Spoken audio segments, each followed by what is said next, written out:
Hello guys, welcome back Akira నాటుకోడి form. Today order వచ్చి కోకండి cross to Rayachoti దగ్గర వీరబల్లి.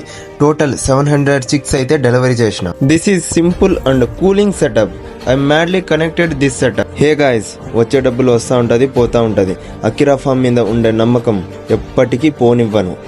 ఈసారి కానీ తిరుపతి వెంకటేశ్వర స్వామి నా వెనుకుండి నన్ను నడిపించినాడా, అకిరా ఫామ్ ని వేరే లెవెల్ కి తీసుకొని పోతా. వేరే లెవెల్ అంటే ఏం లేదు, ఓన్ హ్యాచింగ్ స్టార్ట్ చేస్తా. ఓన్ హ్యాచింగ్ స్టార్ట్ చేస్తే ప్రతి కస్టమర్ కి క్వాలిటీ చిక్స్ తక్కువ ప్రైస్ కి అందేలాగా చేస్తా. నా వద్ద చిక్స్ తీసుకొని లాస్ అయిన ప్రతి కస్టమర్ కి రికవరీ చిక్స్ పంపిస్తా. Finally moral of the story, స్వార్థంతో పరుగులు తీసే రోజులు ఇవి. మనమే పైకి రావాలి, మనమే బాగుపడాలి అనేవాడు ఎప్పటికీ పైకి రాలేడు. మనం బాగుండాలి, మనతో పాటు 10 మంది బాగుండాలి అని అనుకుంటాడు చూడు, వాడు ఎప్పటికైనా పైకి వస్తాడు. ఫైనల్లీ మన దగ్గర 45 days చిక్స్ అవైలబుల్గా ఉన్నాయి. కింద ఉన్న నంబర్కి కాల్ చేయండి.